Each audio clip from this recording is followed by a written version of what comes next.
ولذلك عندما نقرأ القرآن الكريم نجد في كثير من الآيات أن الله سبحانه وتعالى tunapoisoma Qur'anul Karim tunamkuta Mwenyezi Mungu Subhanahu wa Ta'ala anapia na nyakati.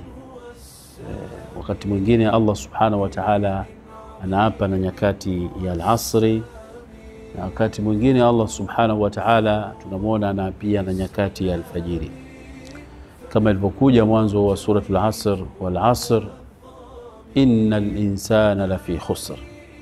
Allah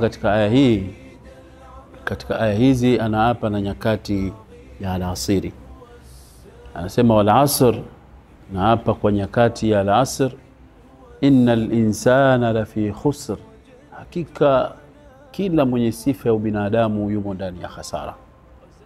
Kisha Allah Subhanahu wa Ta'ala akawavua baadhi ya wale watu ambao kwamba hawaingii kwenye hasara, na akawavisha sifa maalumu, nazo ni sifa al-amal, kutenda aliyokuwa mazuri, wa qablahu al-iman, kumwamini Mwenyezi Mungu Subhanahu wa Ta'ala, illa alladhina amanu wa amilu salihat, wakawa na imani wakatenda mazuri, kisha wakawa ni watu wenye kuhusiana na mazuri na kuhusiana na mambo ya haki.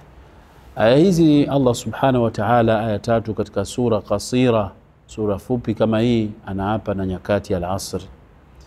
Na katika aya nyingine, katika sura nyingine, Allah Subhanahu wa Ta'ala anaapia na nyakati za alfajiri.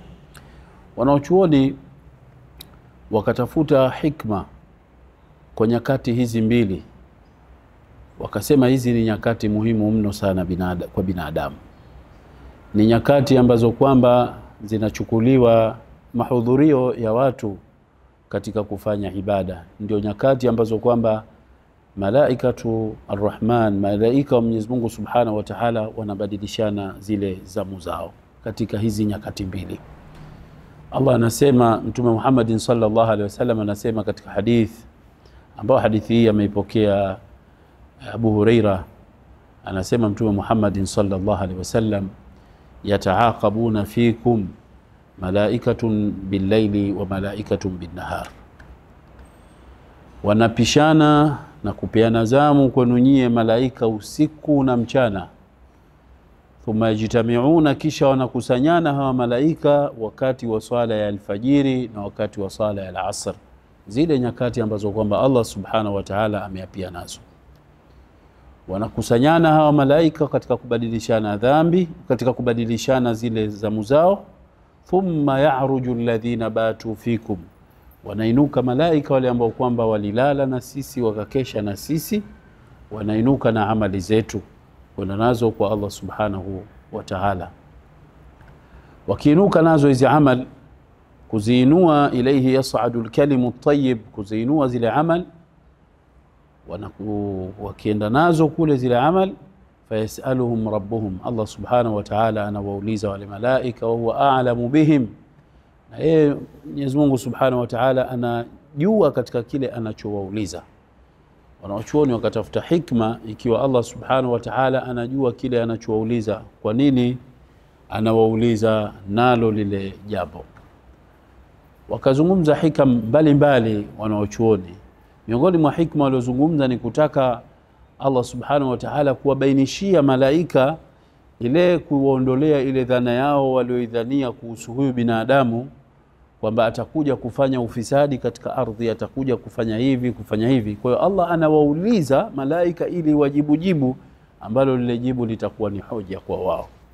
Fayasaluhum rabbuhum wa huwa a'lamu bihim, anawauliza na Allah anajua zaidi waja wake walikuwa wanafanya nini. Anawauliza malaika kitu gani? Anachowauliza, kaifa taraktum ibadi, waja wangu mlipoondoka wakati mnabadilishana zamu, nyie malaika mmewaacha katika hali gani waja wangu? Mwenyezi Mungu Subhanahu wa Ta'ala anawauliza malaika, wa huwa a'lam, Allah anajua. Na Allah Subhanahu wa Ta'ala hakuwauliza malaika wanafanya nini waja wangu, kwa sababu likiwa jibu wanafanya nini waja wangu, yanaweza ikawa wanafanya kile, wanafanya hichi, wanafanya hichi, lakini anawauliza kaifa taraktum ibadi. Na angalia lafdhi aliyoitumia, kaifa taraktum ibadi. Ibadi, jinsi Allah anavyotupenda sisi waja wake.